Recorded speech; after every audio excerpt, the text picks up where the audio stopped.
नमस्कार शेतकरी मित्रांनो, मी Harish Gulgane, Vigor biotech India private limited, सेलुका तालुका प्रतिनिधी. आपण आज आला आहे आपण सोंडलापूर या गावाला, भोयर यांच्या शेतात. आज आपला फील्ड डे होता, त्यामुळे आपण काही जसं पुजई झालं, भोगेकरंजी झालं, या गावावरून शेतकरी बोलवले होते. तर त्यांचं थोडं दादा पुजईचे आहे, त्यांचं आपण थोडं मनोगत घेऊ. नमस्कार दादा. नमस्कार दादा, आपली जे आज पीक पाहणी झाली आहे, जे काही तुम्हाला आपला विगर बायोटेकचा 7,007 प्लॉट पाहिला आहे सोयाबीनचा, तो तुम्हाला कसा काय वाटला? आता मी बरेचसे प्लॉट पाहिले, मी पण सुद्धा पेरलेला आहे सोयाबीन.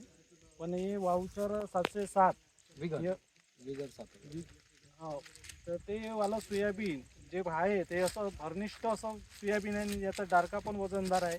आणि याची सरासरी उतारी मला तरी असं वाटते का 10च्या वरतूनच किंवा 10पर्यंत तरी सर्रास भांडणार आहे. कारण का बाकी जे सोयाबीन पाहिलं तर त्याची पूर्ण दाणे चिपडी झालेली आहे. पण ह्या जो 707 जे कंपनीचं सोयाबीन आहे ते अतिशय चांगलं आहे. आणि मी पूर्ण प्लॉट फिरून आलो, तर असा प्लॉट फक्त समजा 10-20 कास्तकारातून 50 कास्तकारातून फक्त एखाद्या ठिकाणी असा प्लॉट सापडते यावर्षी, नाही तर असा कुठेच प्लॉट सापडणार नाही. तर पुढच्या वर्षी जर हे बियाणं जर मला भेटलं तर मी खात्रीशीर हेच बियाणं पेरीन आणि चांगलं असं भरघोस उत्पन्न देणारं बियाणं आहे.